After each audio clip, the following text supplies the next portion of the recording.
Hello दोस्तों, स्वागत है आपका आज के सेशन में। मैं हूं राजवीर सिंह और आज का जो हमारा सेशन होगा उसमें हम डिस्कस करेंगे रिलेशन के ऊपर। तो आज का जो हमारा टॉपिक होगा वो है रिलेशन।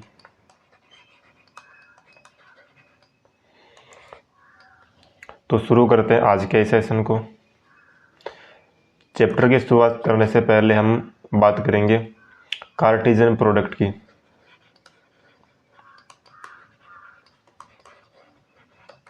कार्टेशियन प्रोडक्ट क्या होता है? देखो, जनरली हम प्रोडक्ट दो एलिमेंट्स का करते हैं और यहाँ पे हम कार्टेशियन प्रोडक्ट की बात कर रहे हैं तो हम दो सेट का हम कार्टेशियन प्रोडक्ट करेंगे या दो से ज़्यादा सेट का भी हम कार्टेशियन प्रोडक्ट कर सकते हैं। मान लो कि ए और बी हमें कोई दो सेट गिवन है, उनका जो कार्टेशियन प्रोडक्ट होगा उसको हम ए क्रॉस बी इस तरीके से लिखेंगे। और ए क्रॉस बी जो होता है ये हमारे पास में होता है ए कोमा बी। ठीक है, यहाँ पे ए जो है ये हमारे पास में बिलोंग करेगा फर्स्ट सेट यानी कि ए से बिलोंग करेगा, और जो स्मॉल बी है ये बिलोंग करेगा कैपिटल बी से। यानी कि जब भी हम दो सेट का कार्टेशियन प्रोडक्ट करेंगे तो हमारे पास में जो एलिमेंट होंगे वो होंगे ऑर्डर्ड पेयर। इसको हम बोलते हैं ऑर्डर्ड पेयर। पेयर का मतलब होता है दो एलिमेंट्स का एक जोड़ा। तो यहाँ पे देखो दो एलिमेंट है ए एंड बी। जो फर्स्ट एलिमेंट होगा वो पहले सेट से बिलोंग करेगा और जो सेकंड एलिमेंट है वो दूसरे सेट से बिलोंग करेगा।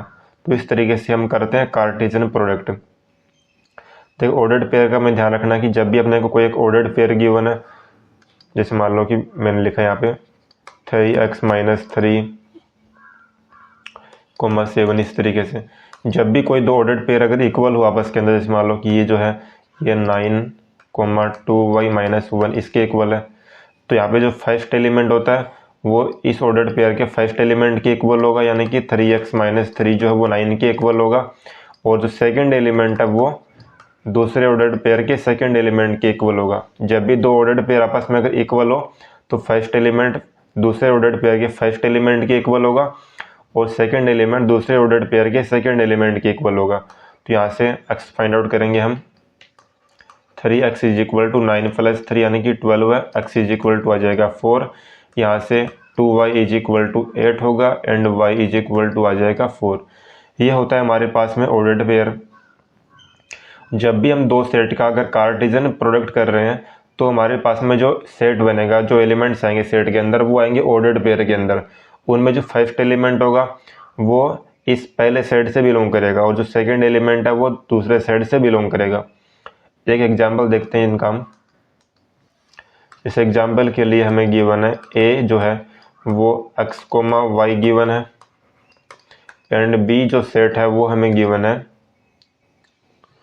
-3, 0, 1 इस तरीके से गिवन है। अगर हमें ए क्रॉस बी करना है तो ये हमारे पास में क्या होगा, जो ऑर्डर्ड पेयर आएगा उसमें फर्स्ट एलिमेंट जो होगा वो सेट ए से बिलोंग करेगा, यानी इसका फर्स्ट सेट यानी कि जो कि ए सेट है।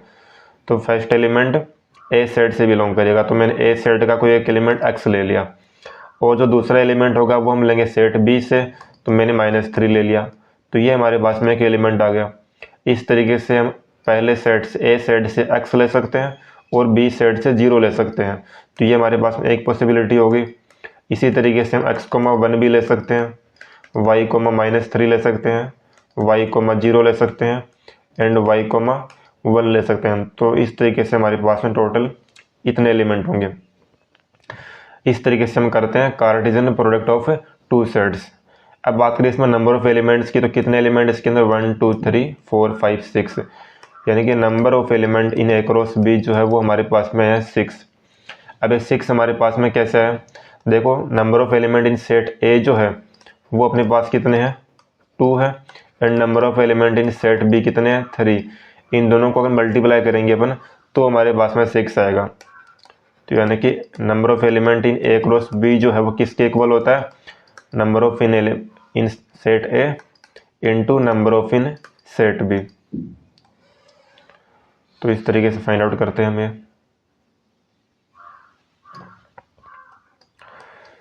क्लियर हुआ इतना? देखो यहाँ पे मल्टीप्लाई क्यों किया हमने, क्योंकि देखो हम फर्स्ट एलिमेंट सेट ए से ले रहे हैं, तो फर्स्ट एलिमेंट के लिए हमारे पास टोटल पॉसिबिलिटी कितनी होंगी, 2 पॉसिबिलिटी होंगी। ठीक है।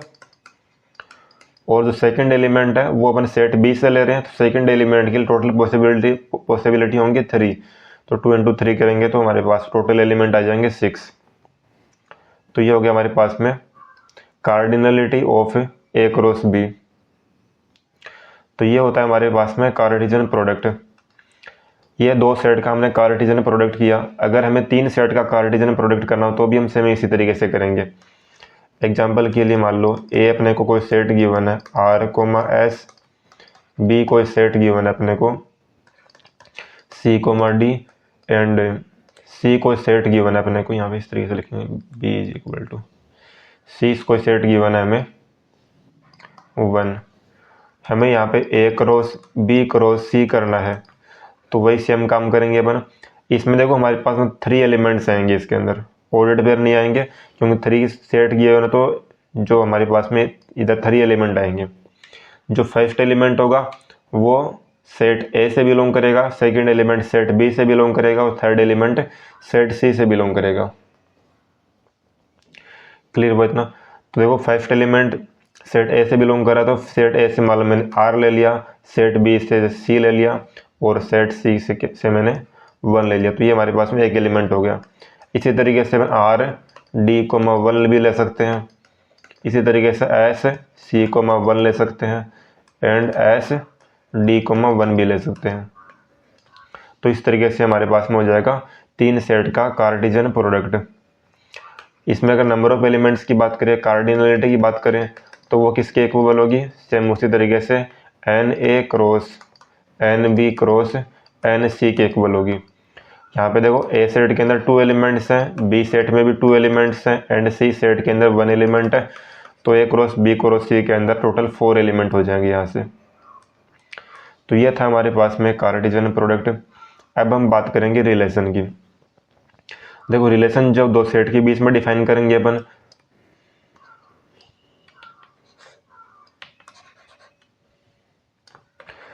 अब हम बात कर रहे हैं रिलेशन की।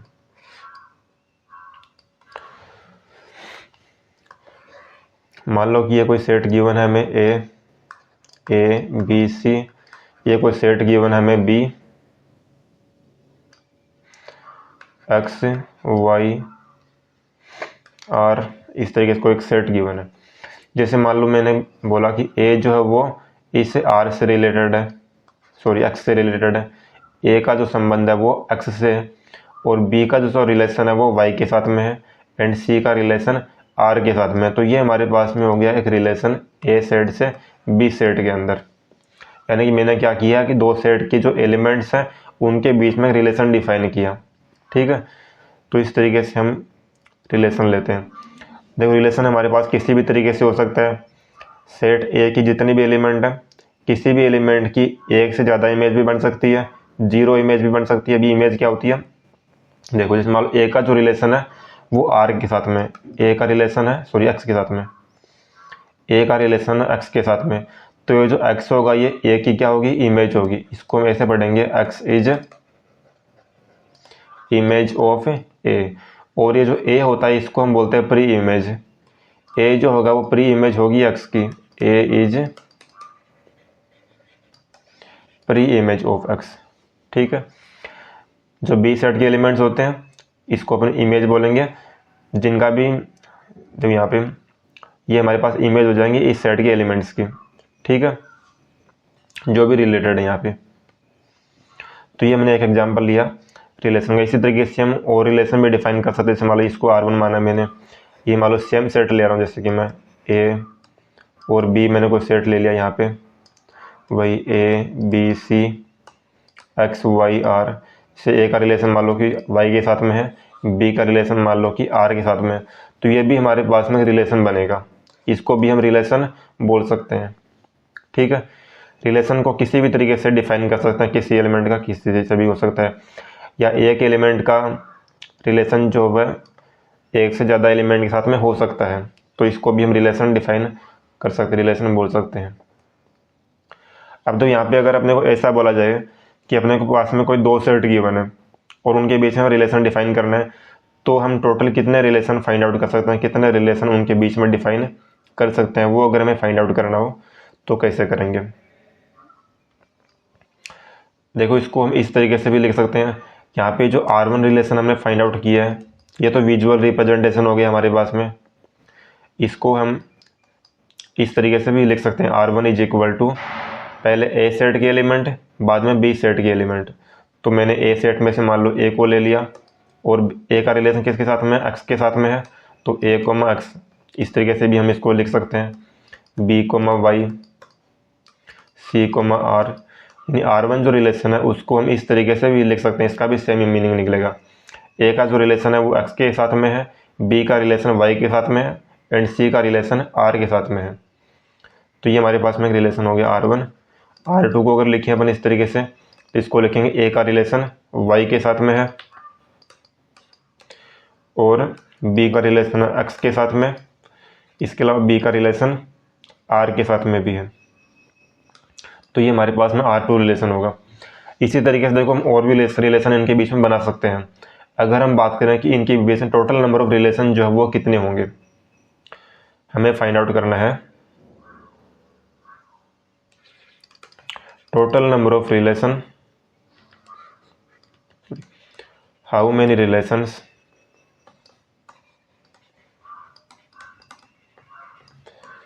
कैन बी डिफाइंड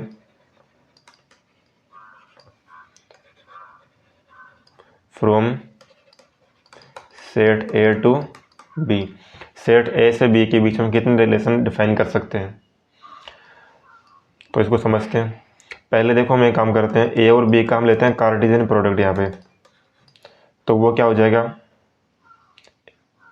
पहला एलिमेंट A सेट से लेंगे तो A, X, दूसरा एलिमेंट सेट B से लेना है अपने को, तो A, Y भी ले सकते हैं, A, R भी ले सकते हैं हम।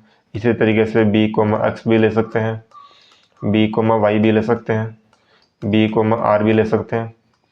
इसके अलावा C, X भी ले सकते हैं, C, Y, C, R। ये हो गया हमारे पास में A क्रॉस B का कार्टेशियन प्रोडक्ट। अब तो यहाँ पे अपने को देखना है कि हमने जो R1 रिलेशन फाइंड आउट किया है उसके जितने भी एलिमेंट है सारे के सारे एलिमेंट इसमें बिलोंग कर रहे हैं, A क्रॉस B में बिलोंग कर रहे हैं।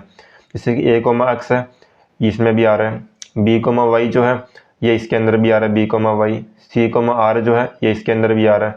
यानी R1 सेट जो रिलेशन उसके जितने भी एलिमेंट है सारे के सारे एलिमेंट A क्रॉस B में बिलोंग कर रहे हैं। इसी तरीके से R2 के जितने भी एलिमेंट होंगे वो भी इसके अंदर बिलोंग करेंगे।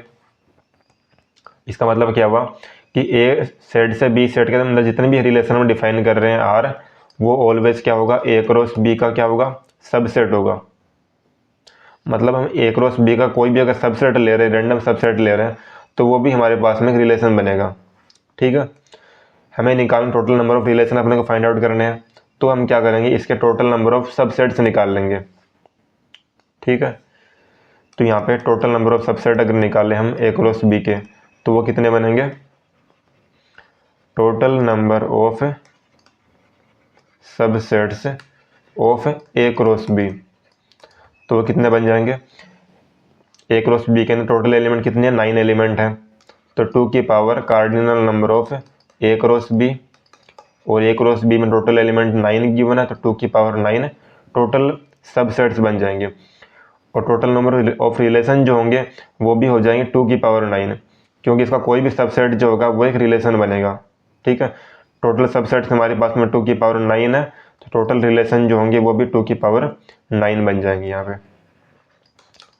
तो यहाँ पे ध्यान रखना है कि कोई भी रिलेशन हम डिफाइन कर रहे हैं कि किसी दो सेट के बीच में, तो वो ऑलवेज क्या होगा, उन दोनों सेट के जो कार्टेशियन प्रोडक्ट है उसका सबसेट होगा ऑलवेज। क्लियर हुआ इतना? तो इस तरीके से हम फाइंड आउट कर लेंगे टोटल नंबर ऑफ रिलेशन। तो ये होगी कुछ बेसिक बातें, कुछ और चीज़ें सीखते हैं इसके बारे में। अब हम बात करेंगे डोमेन, कोडोमेन एंड रेंज की बात करेंगे। डोमेन, कोडोमेन एंड रेंज की बात करेंगे अभी। मान लो कि A को सेट गिवन है हमें एंड B को सेट गिवन है यहाँ पे। A के अंदर मान लो कि एलिमेंट्स गिवन है X, Y, R, P, और B सेट में एलिमेंट्स गिवन है -4, -3, 0 1 2 इस तरीके से एलिमेंट्स गिवन है। ठीक है, इनके बीच में कोई रिलेशन आर डिफाइन कर रहे हैं हम। मान लो एक्स जो है वो 3 से रिलेटेड है, वाई जो है वो भी मान लो कि 3 से रिलेटेड है, आर जो है उसका रिलेशन मान लो कि 0 के साथ में है। इस तरीके से हमने एक रिलेशन डिफाइन किया। ठीक है, तो देखो अगर बात करें डोमेन की, डोमेन क्या होता है, सेट ए के वे एलिमेंट जिनकी इमेज बन रही हो। एक्स की इमेज क्या है -3 है, वाई की इमेज क्या है -3 है, आर की इमेज क्या है 0 है। यानी तो 3 एलिमेंट हमारे पास में ऐसे हैं सेट ए के अंदर जिनकी इमेज बन रही है, तो इन्हीं को हम बोलते हैं डोमेन। तो डोमेन क्या हो जाएगा, एक्स वाई आर। डोमेन जो होगा वो ऑलवेज ए सेट का सबसेट होगा। ठीक है, ए का सबसेट होगा, यानी ए सेट के अंदर वे एलिमेंट जिनकी इमेज बन रही है वो सारे के सारे क्या हो जाएंगे, डोमेन के एलिमेंट होंगे। उसके बाद हम बात करें रेंज की, तो रेंज क्या होता है, सेट बी के वे एलिमेंट जिनकी प्री इमेज बन रही है, प्री इमेज मिल रही हो, वो सारे के सारे क्या होंगे, रेंज होंगे। जैसे -4 है, उसकी कोई प्री इमेज नहीं मिल रही यहाँ पे। ठीक है, ये जो -3 उसकी प्री इमेज मिल रही है एक्स एंड वाई, तो -3 आ जाएगा हमारे पास में। एक तो 0 जो उसकी प्री इमेज है आर, तो 0 की प्री इमेज भी मिल रही है, तो 0 भी को भी रेंज के अंदर कंसिडर करेंगे। इसके अलावा 1 और 2 की कोई प्री इमेज नहीं मिल रही, तो इनको रेंज के अंदर कंसिडर नहीं करेंगे। तो रेंज जो होता है वो ऑलवेज बी सेट का सबसेट होगा। इसके बाद हम बात करें कोडोमेन की, तो देखो कोडोमेन क्या होता है, सेट बी के जितने भी एलिमेंट हैं उन सबको हम कोडोमेन बोलते हैं। यानी कि पूरा का पूरा सेट बी जो है उसके जितने भी एलिमेंट है सारे के सारे क्या होता है, कोडोमेन होते हैं। यानी कि -4 -3 0 1 2 ये सारे के सारे क्या हो जाएंगे, कोडोमेन हो जाएंगे। ठीक है, तो ये तो इस तरीके से होता है रेंज, डोमेन, कोडोमेन। तो रेंज जो बी सेट का सबसेट है और बी सेट जो पूरा का पूरा क्या है, कोडोमेन है। इसका मतलब भी क्या हुआ कि जो रेंज है वो किसका सबसेट होती है, कोडोमेन का सबसेट होती है। ये भी ध्यान रखना है यहाँ पे। ठीक है, एक एग्जांपल देखते हैं इनका। मान लो कि आर को रिलेशन गिवन है अपने को a,5 k,-4 b,4 a,3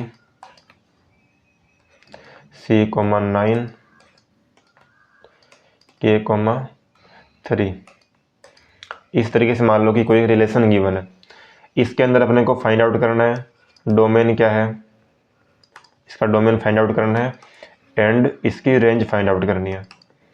तो जब भी रिलेशन इस तरीके से गिवन हो तो जो देखो फर्स्ट एलिमेंट जो होता है वो कहाँ से लेते हैं, फर्स्ट सेट से लेते हैं। यानी ये जितने भी एलिमेंट हैं, जितने भी ऑर्डर्ड पेयर हैं, उनमें जो फर्स्ट एलिमेंट है वो सेट ए से ले रहे हैं अपन। ठीक है, और इनकी इमेज भी बन रही है, तो ये जो फर्स्ट एलिमेंट होंगे सारे के सारे क्या होंगे, डोमेन बन जाएंगे। तो डोमेन में कौन कौन से एलिमेंट आएंगे, ए आ जाएगा, के आ जाएगा, बी आ जाएगा। ए को देखो फिर ले चुके अपन, दोबारा नहीं लिखेंगे अपन। जो एलिमेंट रिपीट हो रहा है उसको केवल एक बार ही लिखेंगे अपन। सी आ जाएगा, के को भी ले चुके हैं। तो ये 4 एलिमेंट हमारे पास में आ जाएंगे डोमेन। ठीक है, रेंज निकालनी है तो जो सेकेंड एलिमेंट है वो हमारे पास में रेंज बन जाएंगे। तो 5 हो गया, -4 हो गया, 4 हो गया, 3 हो गया, 9। इस फिर से 3 आ रहा है तो 3 को हम लिख चुके हैं ऑलरेडी, दोबारा नहीं लिखेंगे। तो इस तरीके से हम domain and range find out करते हैं। डोमेन जो होगा वो सेट का फर्स्ट एलिमेंट होगा, सो यहाँ पे जो ऑर्डर्ड पेयर उनका फर्स्ट एलिमेंट जो होगा वो डोमेन के अंदर आ जाएंगे सारे के सारे, और जो सेकंड एलिमेंट है वो रेंज के अंदर आ जाएंगे। तो इस तरीके से हम domain and range find out करते हैं। ठीक है, एक एग्जाम्पल और देख लेते हैं। मान लो आर गिवन है अपने को x, y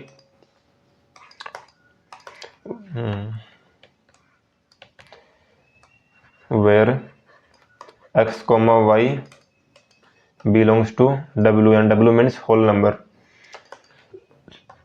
such that x square plus y square is equal to 25। यानी कि r को एक रिलेशन ले रहे हैं उसमें जो एलिमेंट्स होंगे वो इस तरीके से होंगे x, y, जहाँ पे x और y होल नंबर से बिलोंग करते हैं। होल नंबर का मतलब क्या होता है, जो 0 से स्टार्ट होते हैं, 0, 1, 2, इस तरीके से ये होते हैं होल नंबर। ठीक है, और ये इस तरीके से हैं कि x² + y² is equal to 25, यानी कि अपने x और y के अंदर एक रिलेशन गिवन है यहाँ पे। इसके बेसिस के ऊपर अपने को x और y की वैल्यू फाइंड आउट करनी है।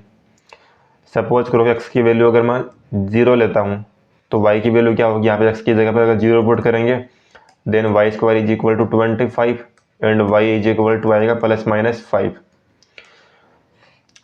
लेकिन तो यहाँ पे अपन y की जो वैल्यू वो नेगेटिव नहीं ले सकते। अपन नेगेटिव क्यों नहीं ले सकते, क्योंकि हमें बोला गया कि x और y होल नंबर है और होल नंबर के अंदर अपन नेगेटिव नंबर्स कंसिडर नहीं करेंगे, तो केवल पॉजिटिव वैल्यू लेंगे यहाँ पे अपन। इसी तरीके से मान लो कि अगर x की वैल्यू मैं 1 पुट कर रहा हूँ यहाँ पे, तो 1 का स्क्वायर 1 होगा plus y² is equal to 25, यहाँ से y² इज इक्वल टू 24, यहाँ से y इज इक्वल टू आएगा √24 ±। तो ये जो नंबर हमारे पास में आ रहा है ये अंडर के अंदर आ रहा है और हमें पता है कि ये जो नंबर है ये होल नंबर नहीं होता है, तो x की वैल्यू पर 1 भी नहीं ले सकते। इसी तरीके से 2 को भी नहीं ले सकते। अगर मान लो x की वैल्यू में 3 पुट कर रहा हूँ तो यहाँ पे अगर 3 पुट करेंगे तो 3 का square 9 plus y² is equal to 25, यहाँ से y² इज इक्वल टू 16 हो जाएगा and y is equal to ±4। हमें केवल पॉजिटिव वैल्यू लेनी है तो यहाँ से अपन 4 ले लेंगे। इसी तरीके x की वैल्यू अपन 4 भी ले सकते हैं, तो y की वैल्यू 3 आ जाएगी। x की जगह पे अगर 5 रखेंगे तो y की वैल्यू आ जाएगी 0। तो इस तरीके से हमारे पास टोटल वैल्यू जो होंगी x और y की वो इस तरीके से आ जाएंगी। तो r रिलेशन हमारे पास में क्या बनेगा, 0,5 ये हमारे पास में एक एलिमेंट हो गया। इसी तरीके से 3,4 एक एलिमेंट हो गया, 4,3 एक एलिमेंट हो गया एंड 5,0 भी एक एलिमेंट हो गया। ठीक है, इस तरीके से हम रिलेशन जो फाइंड आउट करते हैं। ठीक है, एक और एग्जाम्पल देख लेते हैं रिलेशन का। मान लो ए कोई सेट गिवन है हमें -2, -1, 0, 1, 2, 3 इस तरीके से, और बी कोई सेट गिवन है अपने को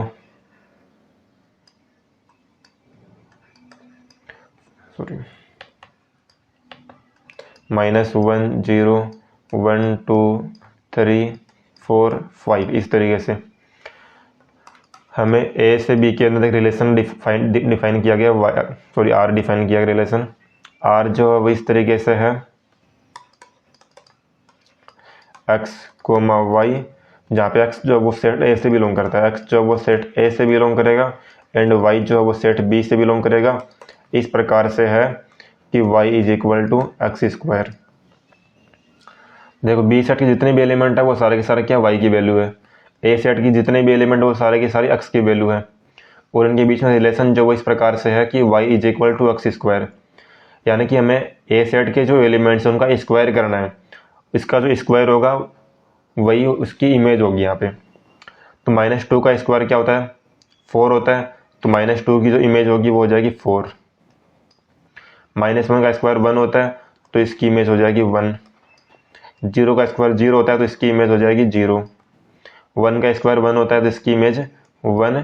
2 का स्क्वायर 4 होता है, इसकी इमेज 4 हो जाएगी एंड 3 का स्क्वायर 9 होता है तो 9 इसके अंदर है नहीं तो इसकी कोई इमेज नहीं बनेगी।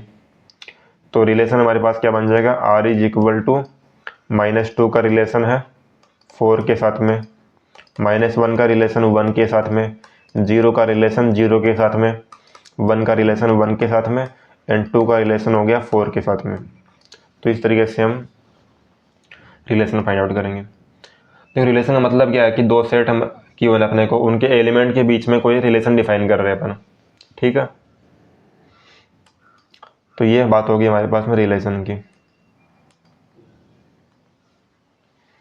अब इसके बाद में हम देखेंगे टाइप्स ऑफ रिलेशन के ऊपर। अब हम बात करेंगे टाइप्स ऑफ रिलेशन की।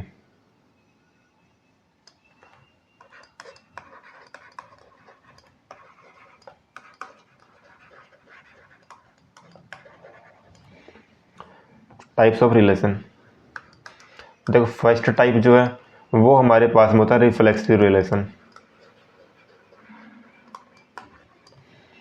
Reflexive relation.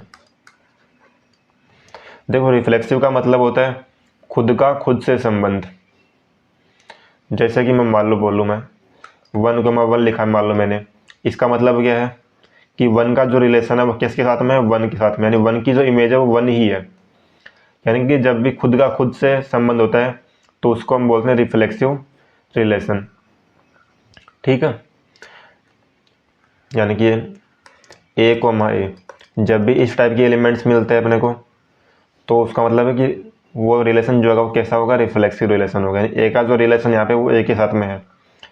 जब भी इस टाइप के एलिमेंट्स मिल रहे हैं, for all A belongs to A, capital A, मान लो कि ए सेट कोई है, उसके ऊपर कोई रिलेशन डिफाइन कर रहे हैं अपन।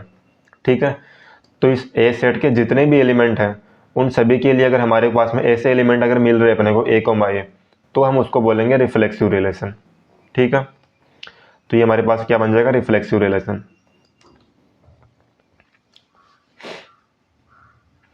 अब देखो ये कंडीशन हमारे पास फॉलो होनी चाहिए, ये हमारे पास में होगी कंपल्सरी कंडीशन। ठीक है, कि जब भी हम किसी सेट के ऊपर कोई रिलेशन डिफाइन कर रहे हैं, ठीक है, तो उस सेट के जितने भी एलिमेंट हैं उन सब के लिए हमारे पास में ऐसे एलिमेंट मिलने चाहिए अपने को, ए कोमा ए, इस टाइप के एलिमेंट जो है वो हमें मिलने ही चाहिए। ठीक है, इसके अलावा बाकी एलिमेंट्स भी हो सकते हैं, उससे अपने कोई फ़र्क नहीं पड़ेगा, बस हमें ये एलिमेंट तो मिलने ही चाहिए। इसके अलावा एक्स्ट्रा एलिमेंट भी और आ सकते हैं उस रिलेशन के अंदर, तब भी हम उसको रिफ्लेक्सिव कंसिडर करेंगे। बस ये कंडीशन हमारे पास सेटिस्फाई होनी चाहिए। जैसे एग्जाम्पल के लिए बोलूँ मैं, आर को एक रिलेशन गिवन है हमें 1,1, जैसे कोई सेट ए गिवन है यहाँ पे 1 2 3, इसके ऊपर कोई रिलेशन डिफाइन कर रहे हैं, आर इज इक्वल टू 1,1 2,2 3,3 1,2 2,3, ये मैंने कोई रिलेशन लिया है। अब देखो ए सेट में जितने भी एलिमेंट थे 1 2 3 3 एलिमेंट थे, तो 1 का खुद से संबंध होना चाहिए, 1 का रिलेशन 1 के साथ में होना चाहिए, तो 1 का 1 के साथ में है। 2 का रिलेशन 2 के साथ में होना चाहिए, तो वो भी है। 3 का रिलेशन 3 के साथ में होना चाहिए, वो भी हमारे पास में है। ठीक है, तो हम इसको रिफ्लेक्सिव बोल सकते हैं यहाँ पे। ठीक है, बाकी एक्स्ट्रा एलिमेंट भी आ सकते हैं, उनसे कोई मतलब नहीं है हमें, जितने भी एलिमेंट है उनका खुद से संबंध होना चाहिए। ठीक है, तो ये हमारे पास में हो गया एक रिलेशन, इसको हम रिफ्लेक्सिव बोलेंगे। R1 जो होगा वो रिफ्लेक्सिव हो जाएगा। एक और एग्जांपल लेते हैं, जैसे मान लो मैंने लिखा 1,2 1,1 1,3 2,2 2,3, इस तरीके से मैंने लिखा। अब यहाँ पे देखो 1 का रिलेशन 1 के साथ में है, ठीक है, 2 का रिलेशन 2 के साथ में है, लेकिन 3 का रिलेशन 3 के साथ में नहीं है यहाँ पे। इसका मतलब इसको हम रिफ्लेक्सिव नहीं करेंगे। अगर एक भी एलिमेंट हमें ऐसा मिल रहा है जिसका खुद से संबंध नहीं है, तो हम उसको रिफ्लेक्सिव कंसिडर नहीं करेंगे। यानी जितने भी एलिमेंट है सबका खुद से रिलेशन होना चाहिए, तभी हम उसको रिफ्लेक्सिव कंसिडर करेंगे, अदरवाइज वो रिफ्लेक्सिव नहीं होगा। इसी तरीके से एक एग्जाम्पल और देख सकते हैं अपन, set of all parallel lines, जितनी पैरेलल लाइंस होती हैं वो भी सारे उनका जो सेट होगा वो भी क्या होगा, रिफ्लेक्सिव सेट होगा, रिफ्लेक्सिव रिलेशन होगा। रिफ्लेक्सिव क्यों होगा, क्योंकि देखो हर एक लाइन जो होती है खुद के तो पैरेलल होती है ऑलवेज। ठीक है, ये कोई लाइन है तो ये ऑलवेज खुद के पैरेलल होगी, तो खुद का खुद से संबंध तो ऑलवेज होगा ही होगा, तो हम इसको रिफ्लेक्सिव कंसिडर करेंगे। तो ये होता है हमारे पास में रिफ्लेक्सिव रिलेशन। इसके बाद में नेक्स्ट हम बात करेंगे सिमेट्रिक रिलेशन की।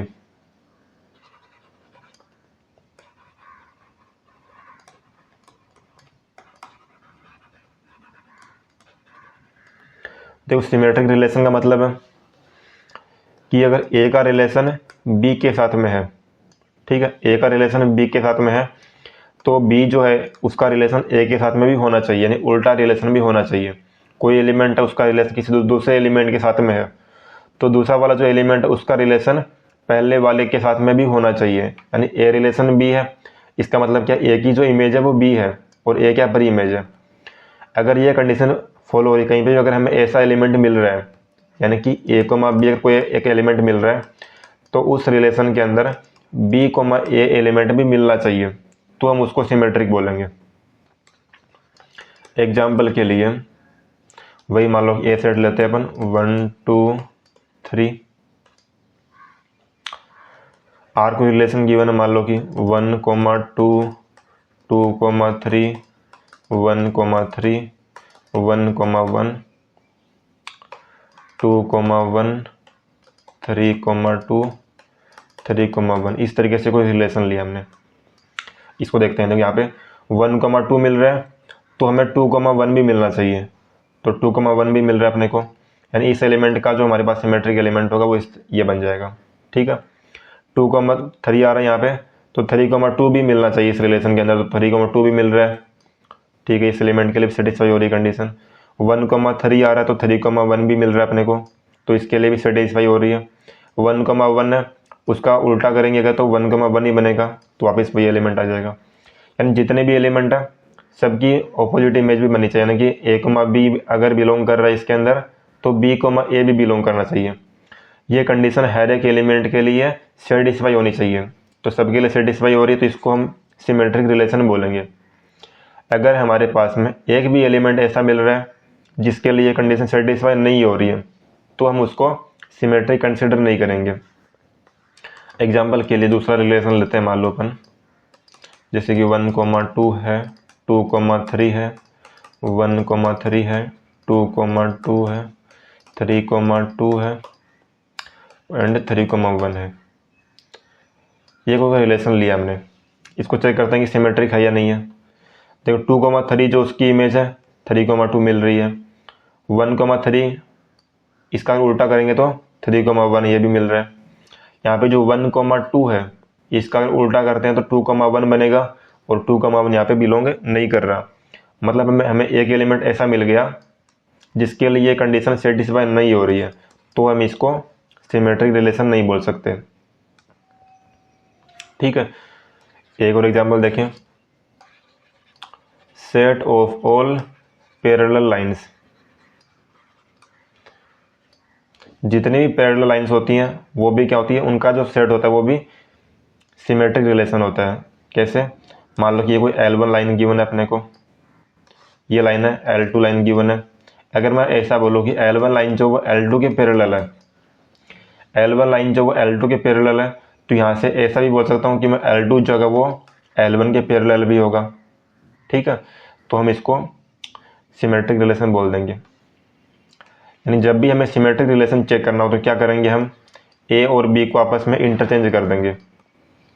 ठीक है, अगर ए और बी को आपस में अगर इंटरचेंज कर रहे हैं तो वो एलिमेंट भी हमें मिलना चाहिए। ठीक है, आर के अंदर वो एलिमेंट भी मिलना चाहिए, तो हम उसको बोलेंगे सिमेट्रिक।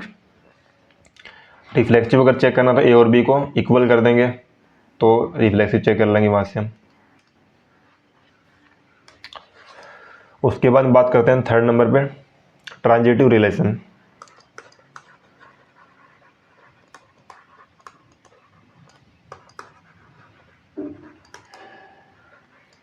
तो ट्रांजिटिव रिलेशन का मतलब क्या होता है, अगर ए का रिलेशन बी के साथ में है एंड बी का रिलेशन सी के साथ में है, तो यहाँ से ए का जो रिलेशन है वो सी के साथ में भी होना चाहिए। यानी कि कोई मान लो कि दो एलिमेंट इस तरीके से आ रहे हैं कि ए का जो रिलेशन है वो बी के साथ में आ रहा है एंड बी का रिलेशन सी के साथ में आ रहा है, तो यहाँ से ए और सी जो है वो भी आपस में रिलेटेड होने चाहिए। यानी ए का जो रिलेशन है वो भी सी के साथ में होना चाहिए। मान लो कि ए को बी को एक एलिमेंट है आर के अंदर, ठीक है, और बी को सी भी को एक एलिमेंट है आर के अंदर, तो यहाँ से ए सी जो है वो भी आर के अंदर बिलोंग करना चाहिए।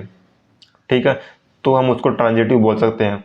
और ये जो कंडीशन है ये सारे एलिमेंट्स के लिए सेटिस्फाई होनी चाहिए। अगर एक भी एलिमेंट ऐसा मिल रहा है अपने को जिसके लिए कंडीशन सेटिस्फाई नहीं हो रही है, तो हम उसको ट्रांजिटिव नहीं बोल सकते, तो हम उसको ट्रांजिटिव नहीं बोलेंगे। एग्जाम्पल के लिए देखते हैं अपन, आर कोई रिलेशन गिवन है 1 2 2 3 1 3 एंड यहाँ से 2 1 लिया, जैसे मान लो मैंने 2 1 लिया,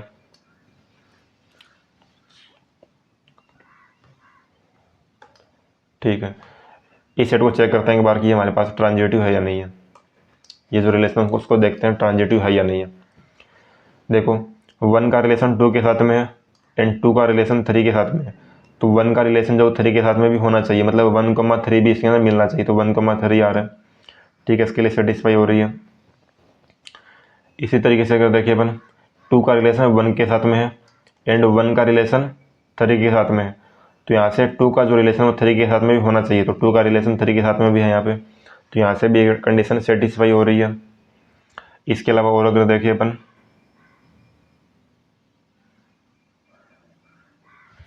देखो 2 का रिलेशन 1 के साथ में है एंड 1 का रिलेशन 2 के साथ में है, तो यहाँ से 2 का जो रिलेशन है वो 2 के साथ में भी होना चाहिए, लेकिन ऐसा कोई एलिमेंट नहीं मिल रहा है अपने को 2,2, मतलब ट्रांजिटिव ये नहीं होगा। अगर मैं इसके अंदर 2,2 को और कंसीडर करता हूँ, अब चेक करते हैं अपन एक बार। अब देखो इसके लिए कंडीशन सेटिस्फाई हो जाएगी हमारे पास में, 1 का 2 के साथ में रिलेशन है एंड 2 का 2 के साथ में है, तो यहाँ से 1 का रिलेशन जो 2 के साथ में भी होना चाहिए, मतलब 1,2 भी इसके अंदर आना चाहिए। ठीक है, ओके। तो इस तरीके से हम देख सकते हैं, यानी कि जितने भी एलिमेंट सबके लिए हमारे पास में एक कंडीशन सेटिस्फाई होनी चाहिए। ठीक है, तो हम उसको बोलेंगे ट्रांजिटिव रिलेशन। क्लियर हुआ इतना? एग्जाम्पल और देखते हैं एक अपन इसका, set of all parallel lines. Parallel line का जितना भी सेट होता है, पैरेलल लाइंस का जो सेट होता है वो भी हमारे पास में ट्रांजिटिव रिलेशन होता है। इससे एग्जाम कैसे समझेंगे इसको, ये मान लो L1 को लाइन है, ये कोई लाइन है L2 एंड ये कोई लाइन है L3। L1 लाइन जो है वो L2 के पैरेलल है एंड L2 जो लाइन है वो L3 के पैरेलल, यानी ये दोनों लाइन आपस में पैरेलल है, L2 और L3 आपस में पैरेलल है। तो यहाँ से L1 जो होगा वो भी L3 के क्या होगा, पैरेलल होगा, ऐसा हम बोल सकते हैं। L1 जो होगा वो भी L3 के पैरेलल होगा, मतलब कंडीशन सेटिस्फाई हो रही है यहाँ पे। इसका मतलब क्या हो गया, ये हमारे पास में जो रिलेशन बनेगा वो ट्रांजिटिव रिलेशन बन जाएगा ये। ठीक है, इस तरीके से ट्रांजिटिव रिलेशन हो गया। एक हमारे पास मतलब इक्विवेलेंस रिलेशन।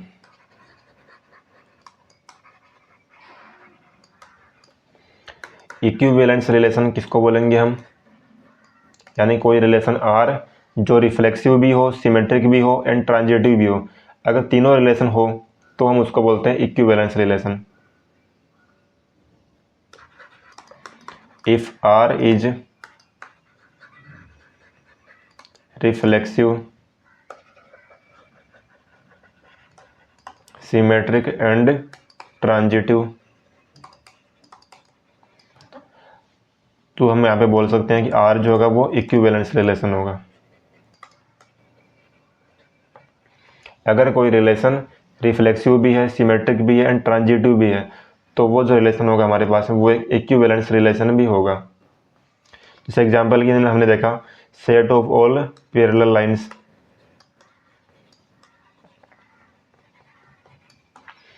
ये जो रिलेशन था ये रिफ्लेक्सिव भी था, सिमेट्रिक भी था और ट्रांजिटिव भी है, तो हम इसको इक्विवेलेंस रिलेशन भी बोल सकते हैं। एक और एग्जांपल देखते हैं हम। मान लो कि R को एक रिलेशन गिवन है अपने को A, B, जहाँ पे A और B जो है वो नेचुरल नंबर से बिलोंग करते हैं। इस प्रकार से हैं कि 2A + 3B जो है is a multiple of 5, is a multiple of 5। तो हमें बताना कि ये जो रिलेशन है वो किस टाइप का रिलेशन होगा। पहले हम चेक करते हैं रिफ्लेक्सिव। तो जब भी रिफ्लेक्सिव रिलेशन चेक करना हो तो क्या करेंगे, कंडीशन क्या होती है इसकी, यानी खुद के साथ में संबंध होना चाहिए, ए का रिलेशन ए के साथ में होना चाहिए। अगर ये कंडीशन सेटिस्फाई हो रही है तो हम बोलेंगे कि ये रिफ्लेक्सिव है।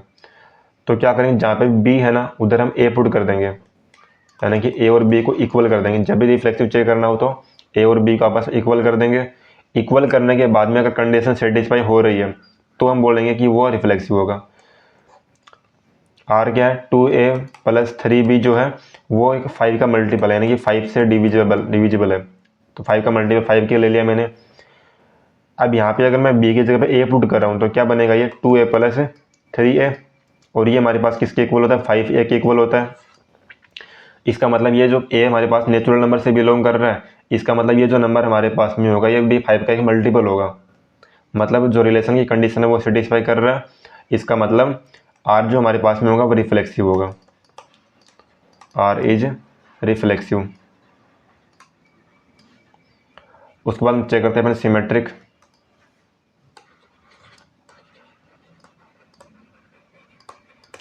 सिमेट्रिक चेक करने के लिए क्या करेंगे हम, अगर a का रिलेशन b के साथ में है तो b का रिलेशन भी a के साथ में होना चाहिए, ये अपने को दिखाना है। पहले हम ये लेके चलेंगे और ये चीज़ अपन शो करेंगे। अगर a का रिलेशन b के साथ में है, इसका मतलब 2a प्लस 3b जो होगा वो 5 का मल्टीपल होगा। मतलब 5 का मल्टीपल 5 के ले लिया जैसे मान लो मैंने। अब हम यहाँ पे शो क्या करना है, अगर a और b का आपस में अगर इंटरचेंज कर दूँ मैं, जहाँ पे a उधर b पुट कर दूँ और b की जगह पे a पुट कर दूँ, तो ये भी हमारे पास में 5 का मल्टीपल होना चाहिए कोई। मान लो 5k2 मान लो इसको कोई, ठीक है, ये भी एक 5 का मल्टीपल होना चाहिए। तो ये अपने को दिखाना है यहाँ पे। देखो कैसे प्रूव कर सकते हैं इसको हम।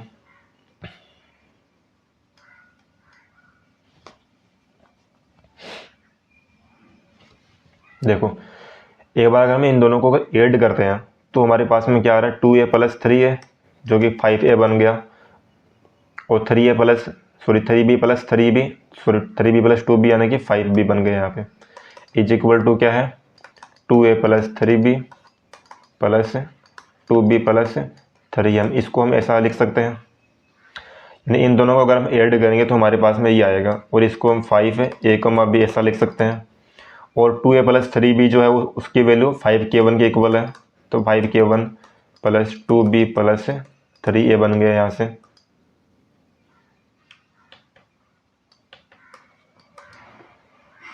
यहाँ से देखो 2b प्लस 3a किसके इक्वल हो जाएगा, 5a plus b minus 5k1, और इसको हम क्या लिख सकते हैं, 2b प्लस 3a, यहाँ से 5 को कॉमन लेते हैं तो a plus b minus k1 बनेगा, उसको को दूसरा नंबर k2 मान लेते हैं अपन, ठीक है। इस तरीके से देखो हमने क्या प्रूव कर दिया कि 2b प्लस 3a जो है वो भी क्या है, 5 का एक मल्टीपल है। इसका मतलब r जो होगा वो क्या होगा, एक सिमेट्रिक रिलेशन भी बन जाएगा।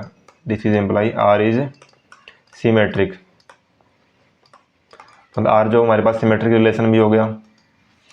इसके बाद थर्ड नंबर पे अपन दिखाएंगे ट्रांजिटिव रिलेशन। ट्रांजिटिव चेक करते हैं। ट्रांजिटिव का मतलब है कि a का रिलेशन b के साथ में है एंड b का रिलेशन c के साथ में है, तो a का रिलेशन b c के साथ में भी होना चाहिए। अगर हम ये दो कंडीशन लेके चल रहे हैं तो हमें ये चीज़ प्रूव करनी है, ये चीज़ अपने को शो करनी है। इस कंडीशन से हम क्या बोल सकते हैं कि 2a प्लस 3b जो है वो 5 का मल्टीपल होगा, यानी 5k1 होगा। इस कंडीशन से हम क्या बोल सकते हैं, 2b प्लस 3c जो होगा वो 5 का मल्टीपल होगा, ठीक है।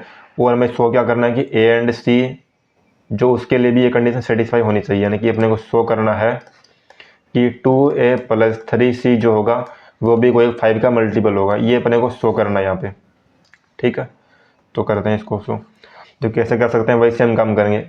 इन दोनों को हम ऐड करते हैं एक बार, इन दोनों को हम क्या करेंगे, ऐड कर देंगे। तो क्या बनेगा, 2a प्लस इसको लिखेंगे अपन 2a plus 3b plus 2b कितना हो गया 5b प्लस 3c, यहाँ से 5k1 प्लस k2 बन गया। ये यहाँ से आ जाएगा 2a plus 3c is equal to 5k1 plus k2 minus 5b को मैंने उधर भेज दिया। इन दोनों में 5 को कॉमन ले सकते हैं अपन, तो k1 plus k2 minus b बन जाएगा ये।